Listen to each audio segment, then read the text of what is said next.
안녕하세요. 네, 고난 주간을 지나는 이 귀한 시간에 또 귀한 자리에 또 성도들 여러분과 귀한 말씀을 나누게 돼서 너무 감사합니다. 설교 부탁을 받고부터 저에게 너무 많은 부담이 있었어요. 왜 나를 여기에 부르셨을까? 또 내가 여기서 어떠한 말씀을 전하면 좋을까? 좀 설교자가 갖고 있는 부담이겠죠. 그 짓눌리는 부담이 어저께까지 있었어요. 근데 어저께 잠잠히 기도하는데 응답이 저한테 왔어요. 조용하게 제 마음속에 하나님 그렇게 말씀하시는 것 같았어요. 철우야, 십자가만 전하면 안 되겠니? 십자가만 말해주면 안 되겠니? 제 마음에 그냥 천둥같이 들리는 하나님이 조용한 마음을 저한테 주셨는데 저한테는 천둥같이. 그 다음부터 제가 부담을 많이 내려놓고 저녁도 잘 먹고 이렇게 섰습니다. 늘 설교가 부담이지만 이 시간에 정말 주님의 십자가만 여러분의 가슴에 남기를 바랍니다. 저는 오늘 요나의 이야기를 좀 하려고 하는데요. 모르겠어요. 여러분, 요나서가 짧은 4장으로 이루어져 있는데 주일학교부터 이렇게 잘하신 분은 요나 이야기는 한 번쯤은 들어보셨을 거예요. 하나님이 니느웨를 가라 그랬는데 거기서 이제 하나님의 심판의 메시지를 전하라 그랬는데 가기 싫어가지고 니느웨 반대편인 다시스로 도망치고 불순종하는데 하나님이 그를 끝까지 추적하셔서 그 바다에 폭풍을 일으키시고 거기서 이제 물고기 뱃속에 던져지고 3일 만에 다시 오늘 본문을 읽었던 것처럼 다시 나와서 이제 두 번째 기회를 받아서 니느웨로 갑니다. 가서 그 큰 성을 한 반 정도밖에 안 돌았는데도 그 백성들이 막 회개하기 시작하죠. 왕부터 시작해가지고 가축까지 그런데 그런 놀라운 역사를 요나가 보는데 불순종하고 도망쳤고 하나님의 말씀을 거역했고 정말 자격 없는 요나를 하나님이 다시 부르셔서 똑같은 기회를 주시고 세컨드 찬스를 받은 요나가 그곳에서 복음을 전했더니 하나님의 그 말씀을 전했더니 온 백성들이 회개하는 역사가 일어났으면 어떤 일이 일어나야 돼요?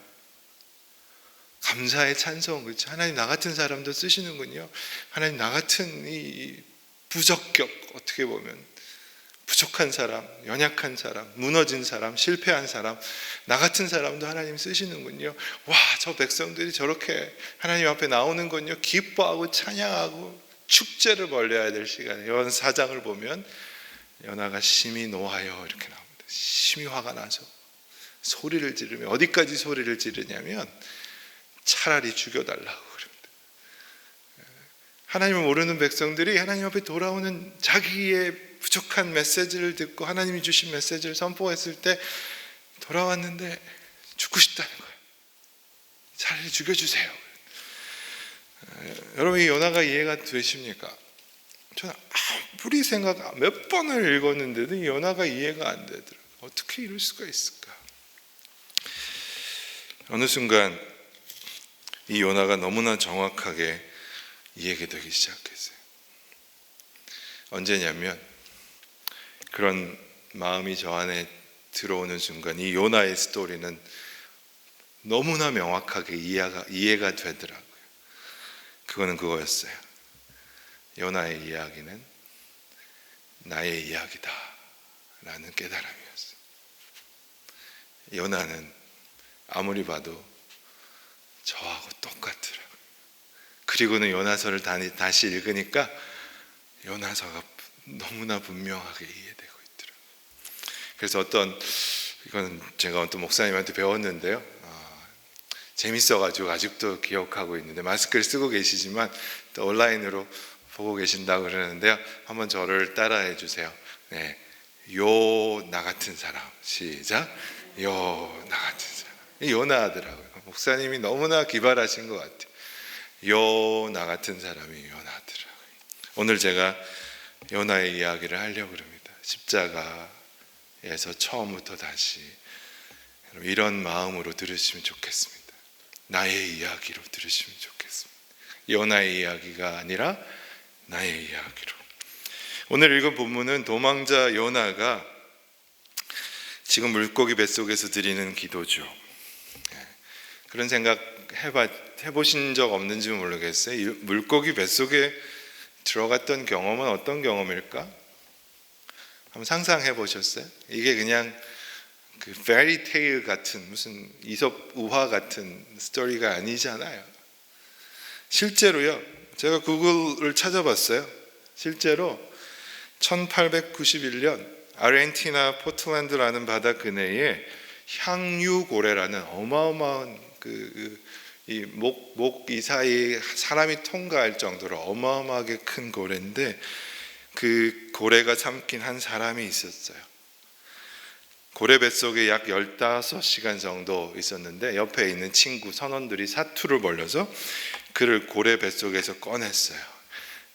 고래 안에 한 물고기 뱃속에 15시간 정도 있는 그 친구를 사투 끝에 꺼냈어요. 꺼내보니까 끔찍한 거야. 온 몸에 털은 다 빠져 있고요. 머리 털부터 해서 모든 털은 다 빠져 있고 온 몸이 하얗게 변화해 있었다 그래요. 이 버틀레이라는 사람으로 기억하는데 이 버틀레이가 의식을 잃었다가 며칠 후에 깼는데 그 경험을 이제 이야기를 하는 거죠. 여러분 사실 물고기 뱃속의 경험은 상상하고 싶지 않은 경험일 거예요. 여러분 한번 해보실래요? 상상도 하기 싫은 끔찍한 경험이 아닐까요? 제 아들이 미국에 있을 때 베지테일이라는 성경 만화가 아주 폭발적인 인기가 있어요. 베지테일이라고 베지터블 채소들, 토마토, 오이, 이런 베지터블들 채소들이 나와가지고 성경의 스토리들을 이렇게 조셉, 요나 이런 스토리 쭉 있었어요. 요나 편을 하는데 제가 깜짝 놀랐어요. 아이들이 이제 요나를 이렇게 이해하면 안 되는데 싶을 정도로 그 베지테일이라는 영화에 이렇게 돼 있더라고요. 오늘 읽은 본문의 장면을 이렇게 표현했더라고요. 요나가 물고기 뱃속에서 한가로이 책을 탁 읽고 있고요. 멋진 식사도 하고 이러더라고요. 마치 이렇게 크루즈를 타는 듯한. 자, 끔찍하더라고요. 여러분 지금 요나는 멋진 크루즈 여행을 하고 있는 게 아니에요. 3일 후에는 하나님이 날 꺼내주신다는 그런 게 아무것도 없어요. 사실 요나는 자신의 처지를 본문에서 이렇게 이야기하죠. 나는 스올의 뱃속에 있는 것 같다. 자기 처지를 그렇게 얘기했어요. 스올이라고 하면 여러분 많이 들어보셨을 거예요. 지옥이라는 뜻이죠.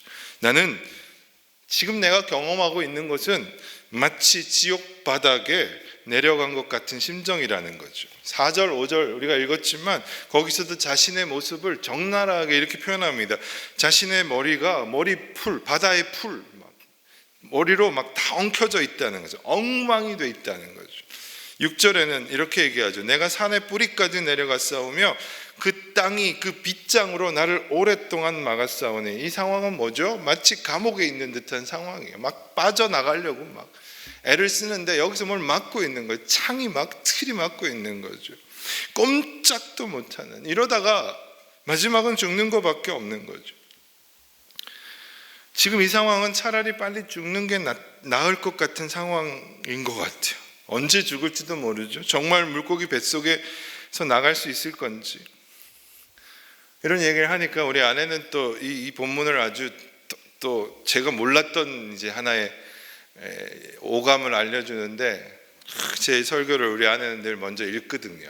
그리고 이제 패스하면 와서 제가 설교를 할 수 있고 백 하면 다시 써야 되고 막 이래. 어저께 패스 받았어요. 근데 이걸 보더니 그러더라고요. 오! 이러면서 자기의 이제 오감, 주부의 오감인데 냄새가 정말 안 좋았을 것 같은데 그러더라고요. 와, 그렇구나. 냄새가 얼마나 역겨웠을까요? 그 음식이 썩는 냄새. 정말 물고기 뱃속에서 나올 수 있을까? 희망 같은 것은 하나도 보이지 않는, 눈에 아무것도 보이지 않는 그런 상황이 분명합니다. 이보다 더 비참한 시간이 어디 있을까요? 그는 인생의 바닥을 치고 있어요. 가장 바닥을 치고 있어요. 그런데 놀랍게 이런 상황에서 요나는 다시 시작할 수 있었어요. 그 지옥 같은 절망에 빠져있던 요나가 다시 시작합니다. 요나서 전체가 아까 4장이라고 말씀드렸는데요, 그 중에 2장, 오늘 읽은 2장 전체가 물고기 뱃속에서 드렸던 기도예요. 기도. 4장밖에 없는데 한 장을 통째로 물고기 뱃속에 있었던 그곳에서, 물고기 뱃속은 크루즈를 생각하지 마세요, 제발. 끔찍한 인생의 바닥에 있었던 그의 기도, 그것을 통째로 2장을 할애합니다. 그만큼 이 처참한 상황에서 드렸던 요나의 기도는 엄청나게 요나의 삶에 중요한 메시지라는 걸 알고 있습니다. 처음에 제가 말씀드렸죠. 이 요나는 누구의 이야기라고요? 우리의 이야기, 저의 이야기. 우리에게도 너무나 중요한 기도입니다. 코로나19로 인해서 우리가 힘겨운 사투를 1년 이상 보내고 있는데요, 저도 학교 현장에서 지금 새 학기째 온라인 강의를 찍으면서 오늘 목사님하고도 잠깐 얘기했는데 이제는 지쳐버렸어요. 너무 힘들어가지고 사투를 벌리고 있는 힘든 상황이 아마도 요나의 뱃속일 수도 있겠다라는 생각도 들어요. 여러분 어떠세요?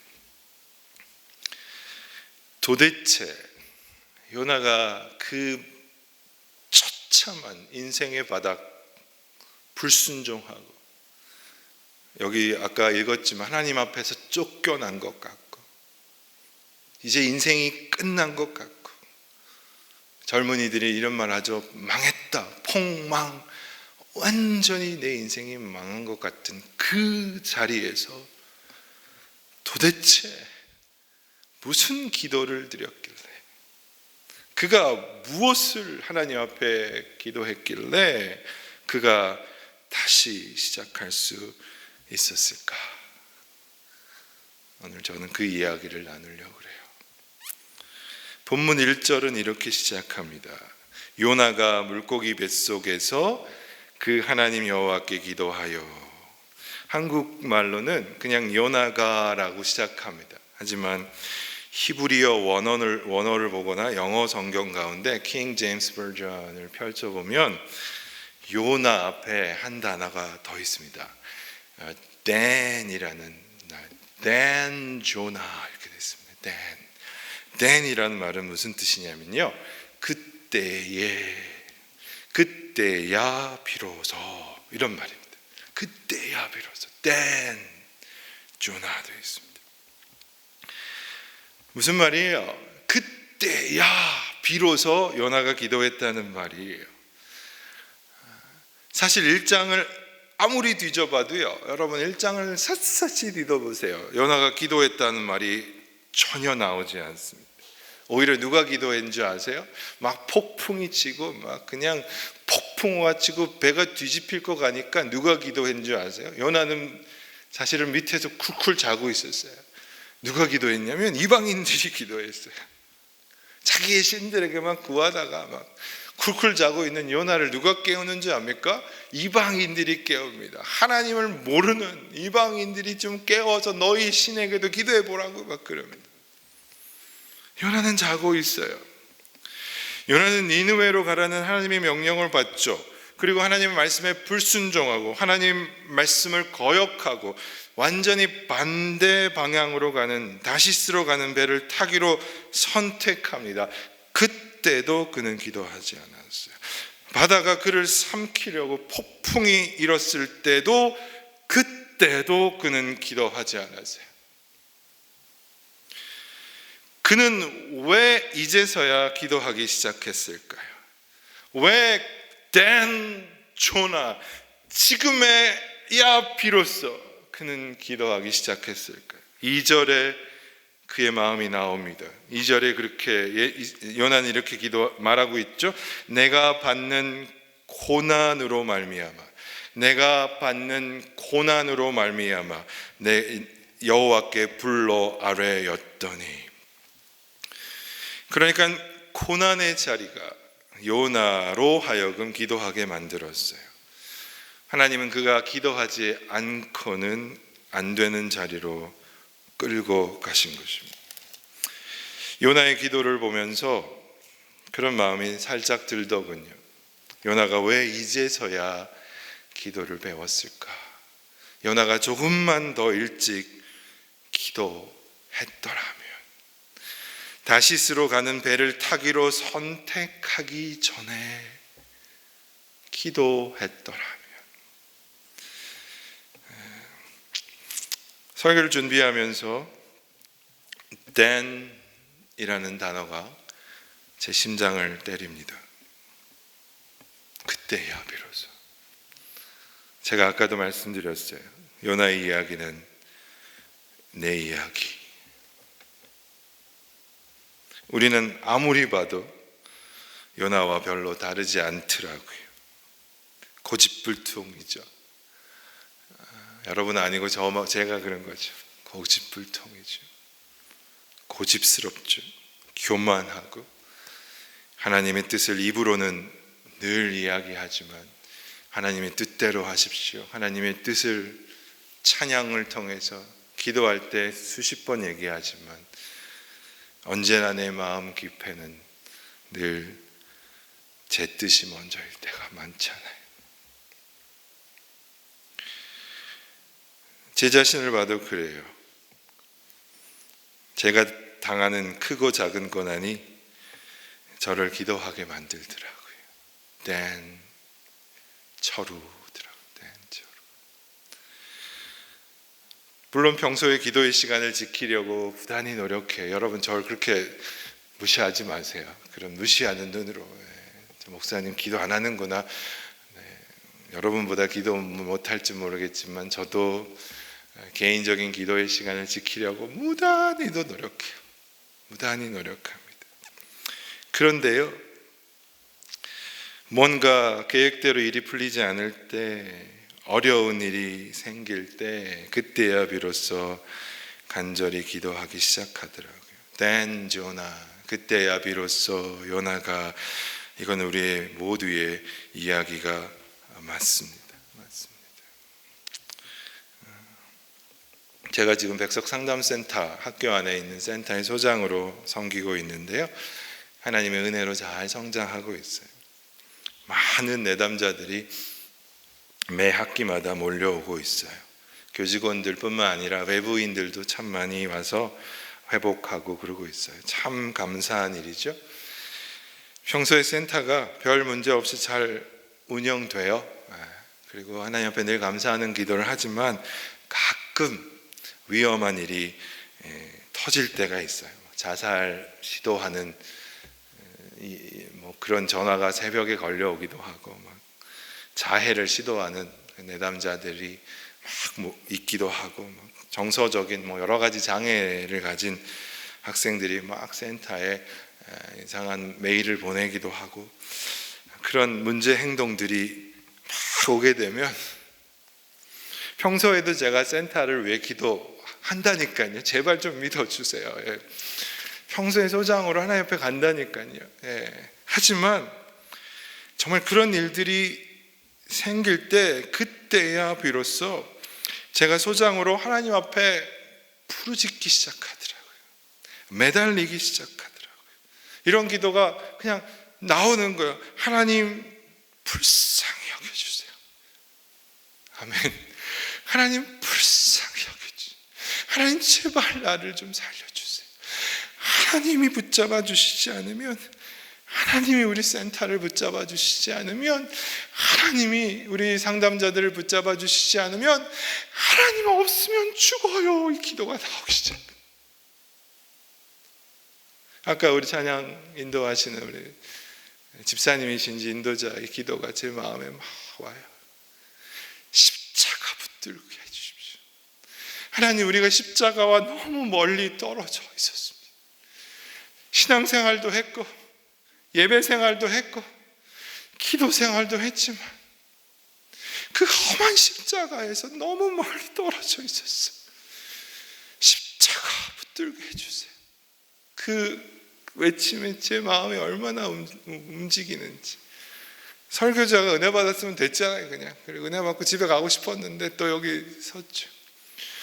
그때야 비로소 하나님만 보이는 거예요. 하나님은 이렇게 저를 계속해서 기도하지 않으면 안 되는 자리로 몰고 가시는 거예요. 하나님만 붙드시도록 하시는 거예요. 한 학기 한 학기 그렇게 기도하게 만드시더니 지금 제가 7년째 소장하고 있어요. 아멘. 7년째 하나님이 붙들어 주고 계세요. 정말 저는 여러 가지 어려움 속에서 기도를 배웁니다. 정말 제가 감당하기 어려운 시간들을 통과할 때, 부모님이, 자녀들이, 아내가 아프다고 말할 때, 제 자신의 건강 상태가 많이 지금 망가지고 있을 때, 저도 이제 앞에 제 나이를 밝히지는 않겠지만 제 앞에 숫자가 바뀌었거든요. 올해 이제는 아프더라고요. 이제 아프기 시작하더라고요. 우리 어르신들 너무 죄송한 말씀이지만 그때야 비로소 제가 하나님 앞에 무릎 꿇더라고요. 이런 면에서 고난은 저에게 참 아픔의 시간이기도 하지만, 정말 피하고 싶은 시간이기도 하지만, 정말 나에게 오지 않았으면 하는 시간이기도 하지만, 고난은 저에게는 기도의 학교이더라고요. 기도의 학교.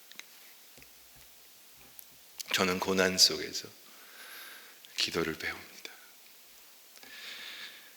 어떤 사람에게는요, 고난이 찾아오면 기도가 잘 안 나온다고 그래요. 어떤 사람이. 여러분, 그런 찬양도 있죠. 당신이 지쳐서 기도할 수 있고 없고 눈물이 빗물처럼 흘러내릴 때, 그 다음 어떻게 나오죠? 주님은 아시네 당신의 약함을. 그렇죠? 그 다음에 후렴이 어떻게 되죠? 주님이 날 위하여. 그렇죠? 누군가라고 되어 있지만 사실은 그 누군가가 우리 주님 성령님이시잖아요. 주님이 기도하네. 네, 기도조차도 나오지 않는 힘든 상황이 있어요. 기도하고 싶어도 기도조차 나오지 않는 그런 상황 속에서 성경은 그렇게 말하죠. 탄식할 수 없는 성령께서 우리를 위해 기도해 주신다. 기도조차 하기 힘든 상황이 있지만 그거와 기도를 포기하는 것은 달라요. 기도를 포기하는 건 달라요. 어떤 사람은요, 너무 큰 고난이 찾아오면 아예 기도를 포기해 버립니다. 물론 상황이 너무 어려워서 기도조차 나오지 않는 상황 이해할 수 있겠지만, 저도 그런 상황이 많았고, 하지만 기도를 포기해서는 안 됩니다. 그리스도인들은요, 어떠한 상황 속에서도 하늘이 열려 있음을 알아야 돼요. 우리가 기도할 수 있다는 것을 알아야 돼요. 요나처럼 그때야 비로소 기도해야 해요. 가장 비참한 물고기 뱃속에서라도 기도하기 시작했던 요나를 통해 배우는 것은 기도하지 못할 곳은 없다는 것입니다. 아멘. 물고기 뱃속에서라도, 그때라도 기도할 수 있다는 것입니다. 기도하지 못할 상황은 없다는 것입니다. 아니요, 아무 희망이 보이지 않는 인생의 밑바닥에서 우리가 아무것도 할 수 없다고 말하는 그 순간에 우리가 할 수 있는 게 있다는 거예요. There's nothing I can do. 나는 아무것도 할 수 없어요. 내가 할 수 있는 게 아무것도 없어요. 이제 끝났어요 하는 그때 우리가 할 수 있는 게 있다는 거예요. Then Jonah prayed. 그때야 비로소 기도할 수 있다는 것입니다. 우리는 그곳에서 기도할 수 있습니다. 그곳에서 십자가를 볼 수 있습니다. 요나가 스올과 같은 상황에서, 여러분 한번 보세요. 이장 같은 상황, 기도를 포기할 수 있잖아요. 이제 인생이 끝났다고, 이제는 물고기 뱃속에서 죽는 것만 기다릴 수 있다. 근데 뭐라고요? Then Jonah. 그때야 비로소 그가 기도했을 때, 잘 보세요. 그때야 비로소 그의 인생의 두 번째 기회가 찾아옵니다.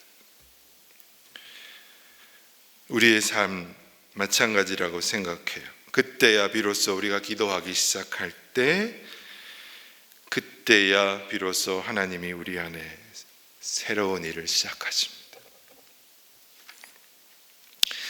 그렇다면 소울의 뱃속에서 기도한 요나의 기도는 어떤 기도였을까요? 그는 도대체 무엇을 기도했을까요? 많은 내용들이 나오지만 저는 딱 두 가지만 이야기를 나누려고 합니다. 첫 번째는 본문 2절에 보니까 내가 스올의 뱃속에서 부르짖었더니 주께서 내 음성을 들으셨나이다, 이렇게 나옵니다. 부르짖었느니, 영어 성경을 보니까 이렇게 되어 있어요. He listened to my cry.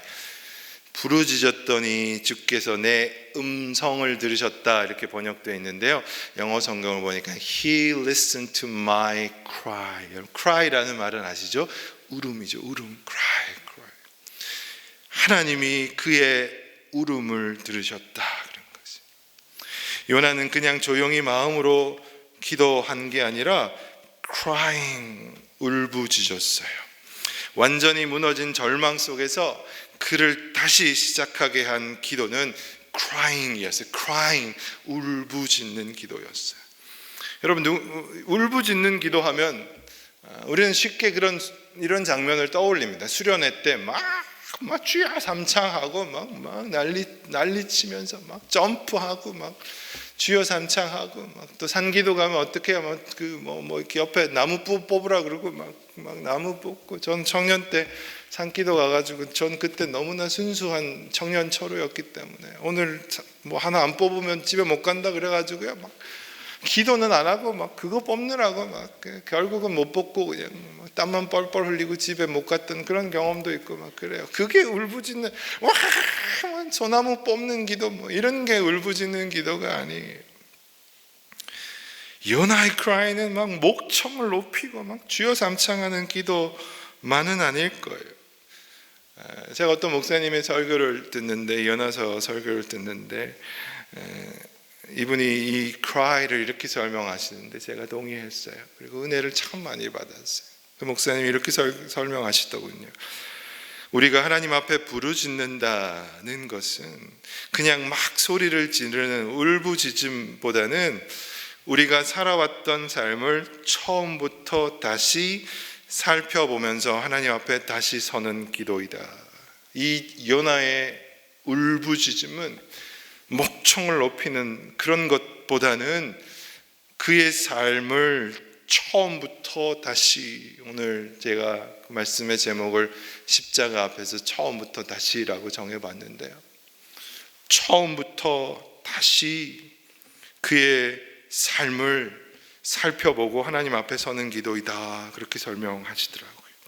요나의 cry는 아마도 자신이 지금까지 걸어왔던 길을, 자신이 지금까지 붙들고 있었던 삶의 원칙을 자신이 지금까지도 강력하게 믿고 있었던 그 삶의 신념들을 완전히 뒤집어보는, upside down, 완전히 흔들어보는 기도였을 것입니다. 이런 기도가 아니었을까요? 성경에는 그렇게 표현되어 있지 않지만 이런 고백이 있지 않았을까요? 지금까지 내가 살아왔던 길이 옳았던가? 지금까지 나는 도대체 무엇을 위해 달려왔던가? 지금까지 신앙생활을 하고 있었는데, 평생 교회에 다녔는데 나는 정말 예수 믿는 사람이 맞는가? 여러분, 불편하세요? 이런 이야기가? 평생 교회 다니고 평생 신앙생활하고, 요나의 경우는 선지자로, 하나님의 선지자로 말씀을 맡은 사람으로 살아왔는데 그게 정말 진짜가 맞는가 하는 거죠. 내가 드리는 이 예배가 진짠가? 내가 드리는 이 찬양의 고백이 진짜가 맞는가? 내 삶의 주인이 그리스도가 맞는가?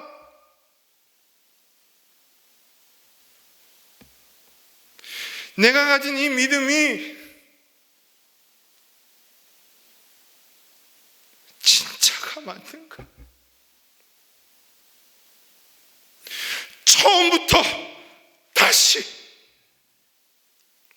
내가 지금까지 걸어왔던 신앙의 길을, 내가 지금까지 믿어왔던 옳다고 생각했던 생각들을 처음부터 다시 그리스도의 십자가 앞에 살펴보는 것, 그게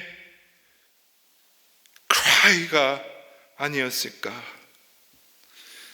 요나가 선지자로 살아오면서 하나님 없이 보냈던 시간들, 자기 얼굴을 쓰면서 얼마나 부끄러운지 모르겠어요.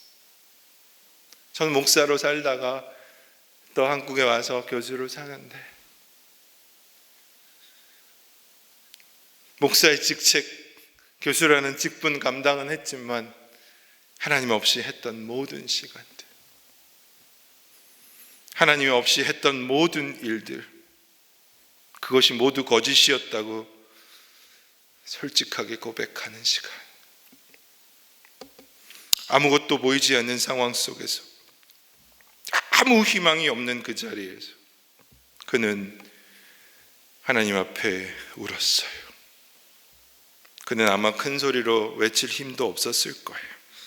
하지만 그의 가장 깊은 내면에서 그는 울고 있었어요. 그게 요나의 크라이였어요. 이 요나의 크라이가 그를 다시 시작하게 합니다. 저는 여기 오신 저를 포함해서 여기 모든 성도들이 이 크라이를 이번 고난주간에 알기를 바랍니다. 주님 앞에 앉아서 울 수 있기를 바라요.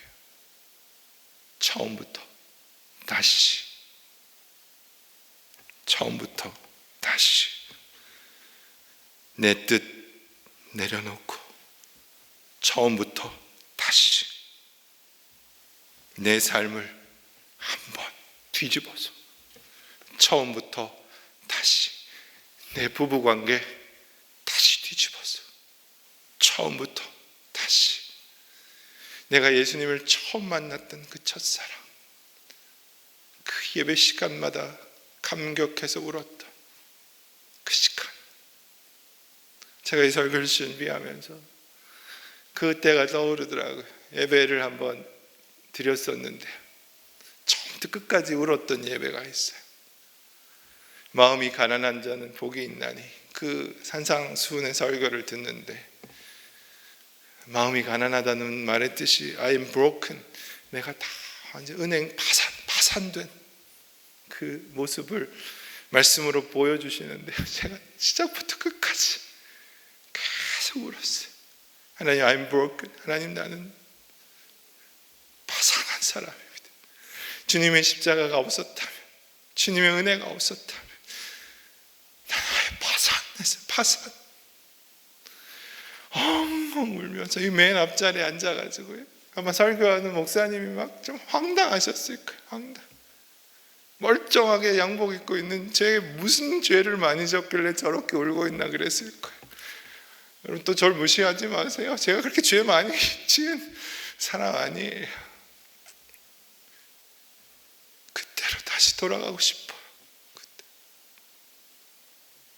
처음부터 다시.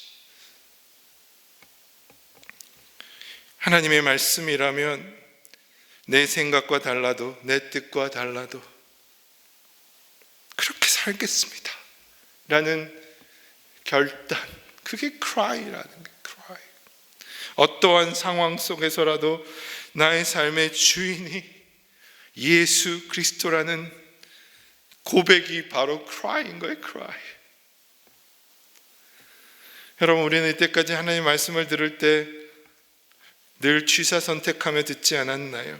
내 마음에 들면 아멘, 아멘 하고 내 마음에 들지 않으면 쉽게 귀를 닫아버리고 그리스도인이라는 이름은 갖고 있지만 적당히 타협하고 적당히 숨기면서 살아왔던 시간들.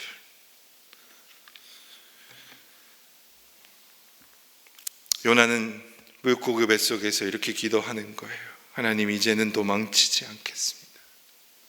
이제는 내 뜻과 달라도 도망치지 않겠습니다. 다시는 다시스로 도망가지 않겠습니다. 그게 하나님의 뜻이라면 거기에 가겠습니다. 그게 주님의 뜻이라면 내 마음에 안 들어도 내 마음에 흡족하지 않아도 내 몸을 쳐서 복종시켜서라도 나를 죽여서라도 그 뜻대로 살겠습니다. 그는 그렇게 다시스로 가는 거예요. 두 번째는 요나가 이렇게 기도합니다. 내가 주의 목전에서 쫓겨났을지라도 주의 성전을 다시 바라보겠나이다.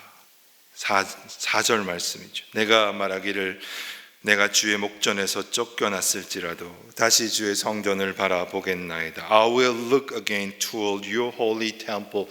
I will look again. 다시 보겠습니다. will이는요, 뭐 미래에 나중에 볼게요가 아니에요. 의지적인 표현이에요. 내가 다시 look again toward your holy temple. 당신이 계신 그곳, 십자가가 서 있는 그곳을 다시 쳐다보겠습니다. 완전히 무너진 그 자리에서 그는 성전을 생각합니다. 재밌죠? 아무것도 보이지 않는 것. 여러분 물고기 뱃속에서 뭐가 보였을까요? 캄캄하지 않았겠어요? 뭐가 실제로 눈에 망막에 뭐가 비쳤겠어요? 아무것도 비치지 않는 깜깜한 곳에서 이 요나는 이상한 얘기를 한다고요. 내가 보겠다라는 거예요. 뭔가 보인다라는 거예요. 보인다고. 뭘 봤다는 거예요. 봤다는 거예요. 그가 본 것은 하나님이 계시는 곳이었어요. 하나님이 계시는 곳. 때때로 우리도 이 세상을 살면서 이런 느낌이 들 때가 있어요. 너무나 부끄러워서, 너무나 민망하고 창피해서 다시 교회에 갈 수 있을까? 교회에 가는 게 참 부끄럽고 하나님 앞에 서기가 참 부끄럽다고 도망치고 싶은 그런 때가 종종 있더라고요. 제가 오늘 여기 보니까 저만 그런 것 같아요. 저만 그런 것 같아요. 저만 그런 거 아니죠? 있더라고요. 이 강단에 설 때마다 제가 이 앞에서 늘 하는 습관이 있어요. 여기 심장 위에다가 제가 어떤 분은 왜 자꾸 옷 밑에다가 손을 넣냐고 막 그러는데요. 제가 심장에 가장 심장 가까운 손을 올리고 하나님 앞에 기도해요. 하나님 심장으로 전하게 해주십시오. 저는 여기 올라올 자격이 없습니다. 늘 여기 올라올 때마다 그렇게 도망치고 싶어. 부끄러워하죠. 내가 무슨 자격으로 여기서 여러분 앞에 말씀을 전한단 말이에요. 담임 목사님한테 제가 몇 번 물어봤어요. 내가 무슨 자격으로 내가 오늘도 와야 되고 내일도 와야 되고, 나 왜 나를 불렀냐고 그렇게 진짜로 막 따졌어요. 왜 나를 불렀냐고. 뭐 강의를 하고 뭐 그냥 상담학을 가르치라 그러면 제가 하겠는데 고난중한 말씀을 왜 나를 불렀냐고. 씩 웃으시더라고요. 씩 웃으시더라고요. 대가들은 그냥 대답을 잘 안 하고 씩 웃어요. 저 같은 이제 대가가 아닌 사람들은 막 따져 묻는데 원래 대가들은 살짝 웃고 말아요. 늘 올라올 때마다 부끄러워요. 근데 그런 마음이 들어요. 우리가 하나님 앞에 오고 하나님의 정전, 하나님이 계신 곳, 우리가 주제가 십자가니까 예수 그리스도의 십자가 앞에 올 때 그런 마음은 겸손한 마음이 아니라 어떻게 보면 교만일 수도 있겠다 하는 생각이 들었어요. 불신앙일 수도 있겠다. 왜냐하면 우리에게는 하나님의 절대적인 사랑이 있기 때문이에요.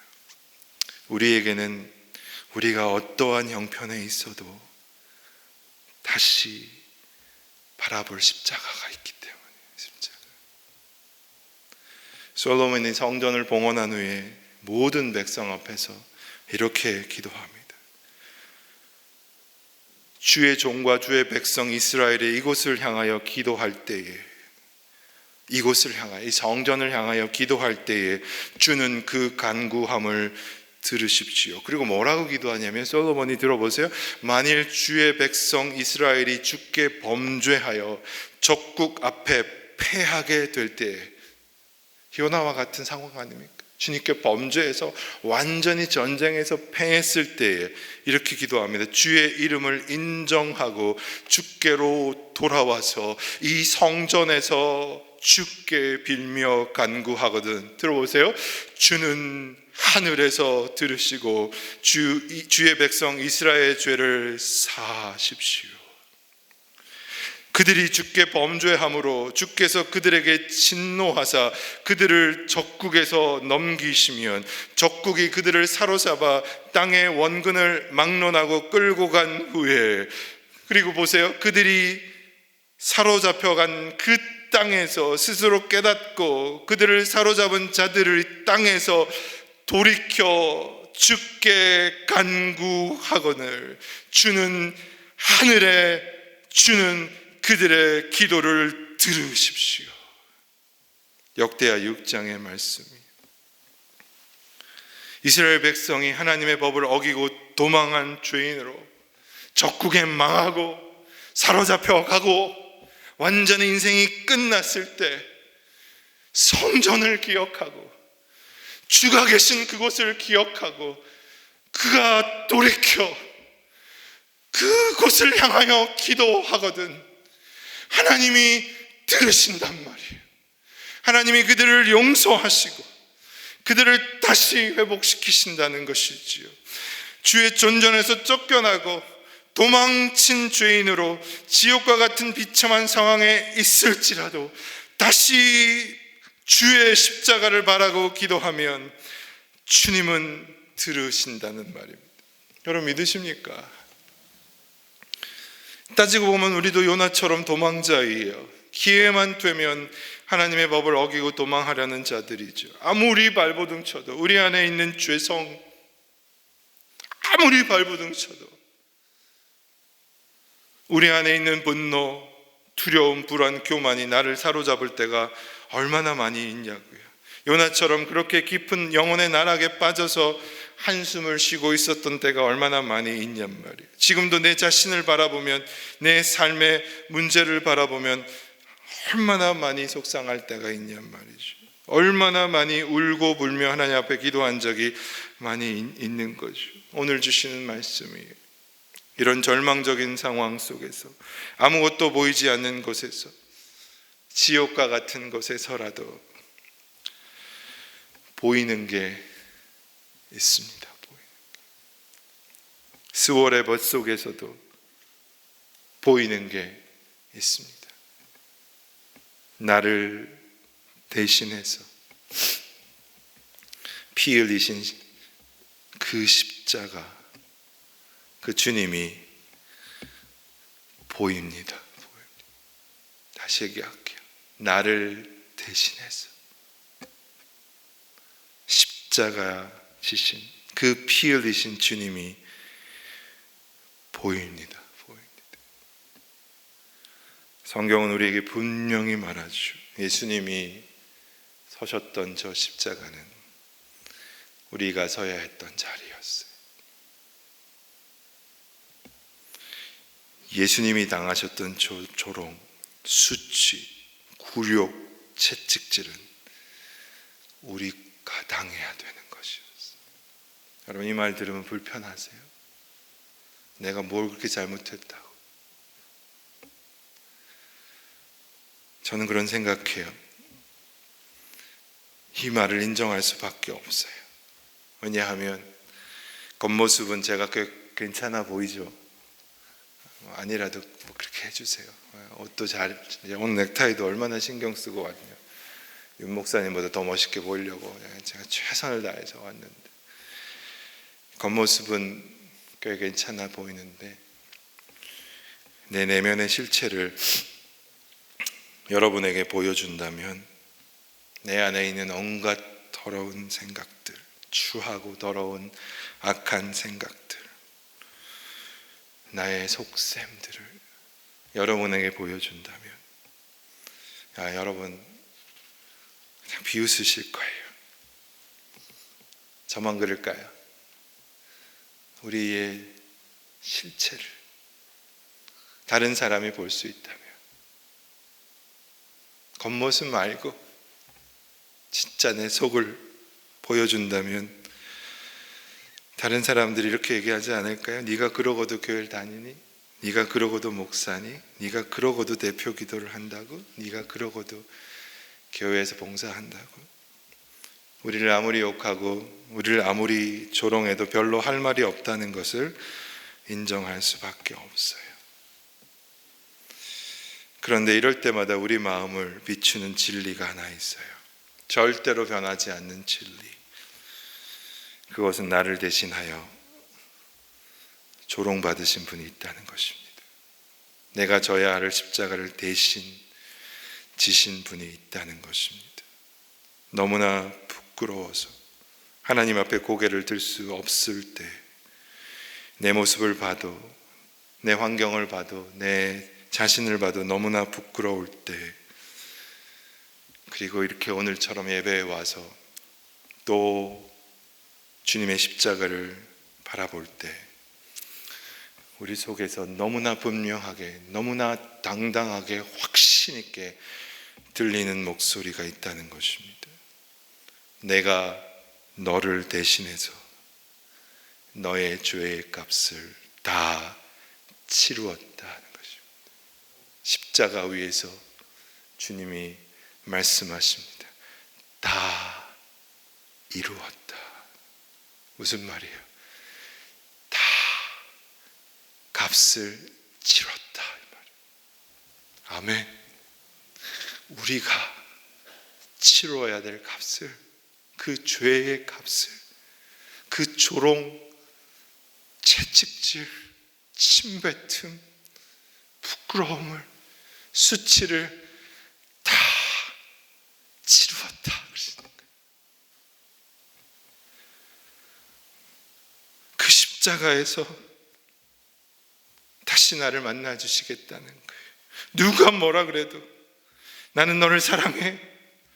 내가 너를 십자가에서 다시 만날 거야 라는 것입니다.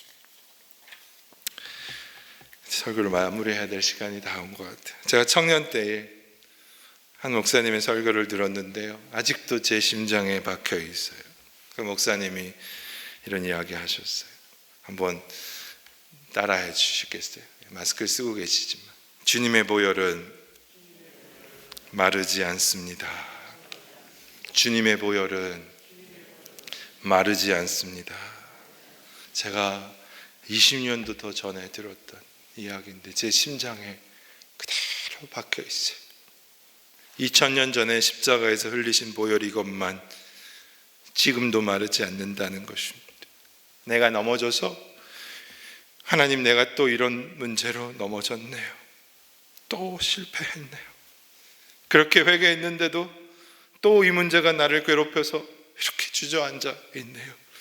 나 같은 사람도 주님의 사랑의 품에 품어주실 수 있나요? 그렇게 또 십자가를 돌아다 보았더니, 그렇게 또 십자가 앞에 섰더니 주님은 아직도 그 십자가에 매달려서 보혈을 흘리고 계신다는 것입니다. 주님의 보혈은 절대로 마르지 않는다는 것입니다. 2000년 전에 흘리셨던 그 보혈이 이것만 지금도 내 심장 가운데 흘러 넘친다는 것입니다. 실패하고 무너졌을 때, 또 똑같은 문제로 무너졌을 때, 음란하고 배역하고 악하고 그런 문제로 또 넘어졌을 때, 하나님, 나는 주님 앞에 또 갈 수 있나요? 이런 나도 주님 받아주실 수 있나요? 이런 나도 주님의 사랑 가운데 품을 주실 수 있나요? 그리고 또 십자가를 바라봤더니, 그리고 또 십자가를 쳐다봤더니 지금도 주님이 저곳에서 나를 위해 피 흘리고 계신다는 것입니다. 주님의 보혈은 마르지 않습니다. 이 말을 어떻게 잊을 수가 있어요? 어떻게 잊을 수가 있어요?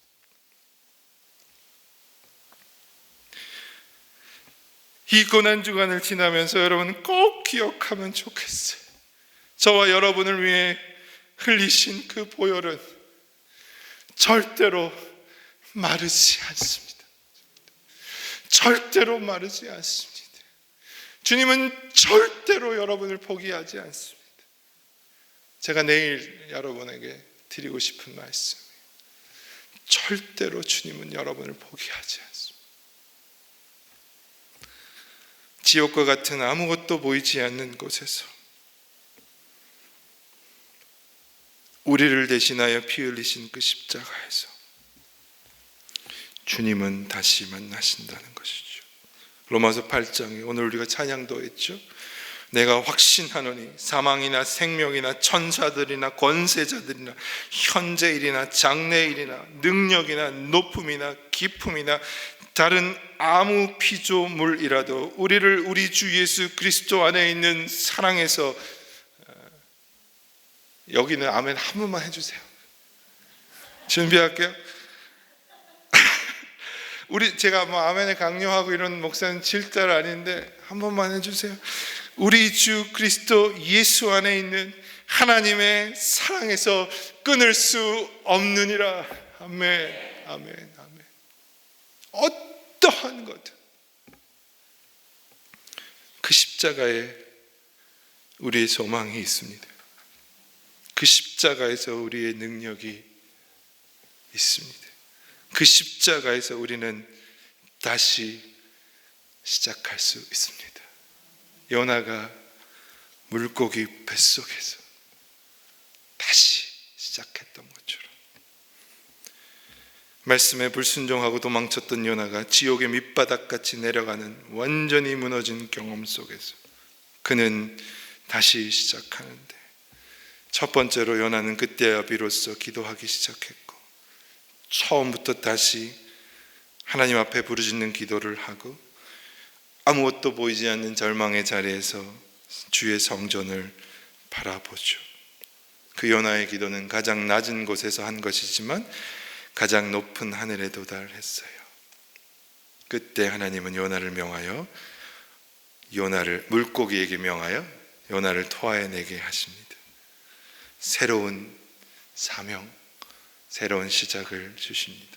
여기 오신 한 분 한 분이 어떠한 자리에 있더라도, 어떠한 자리에 있더라도 우리를 다시 만나주시고, 우리를 다시 붙들어 주시고, 우리를 사랑하시는 그 주님의 은혜 앞에 다시 달려갈 수 있기를 바라고, 그때야 비로소 열어주시는 하나님의 새로운 소망의 길을 이번 고난주간, 부활주간에 경험하는 축복이 있기를 바랍니다.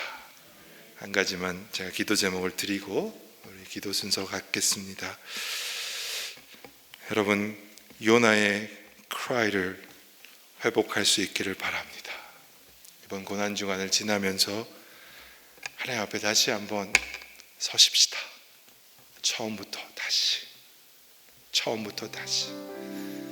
내 자신, 또 우리 부부 관계, 우리 가족 관계, 우리 자녀와의 관계, 우리의 예배 생활, 우리의 기도 생활, 우리의 모든 삶을 한번 뒤집어서 정말 내가 하나님을 믿는 게 맞는가? 정말 예수님이 나의 주님이 맞는가? 정말 주님이 내 삶의 주인이 맞는가? 부르짖고 우는 시간이 있기를 바랍니다. 한번 같이 기도하고 우리 전도사님 나오시겠습니다.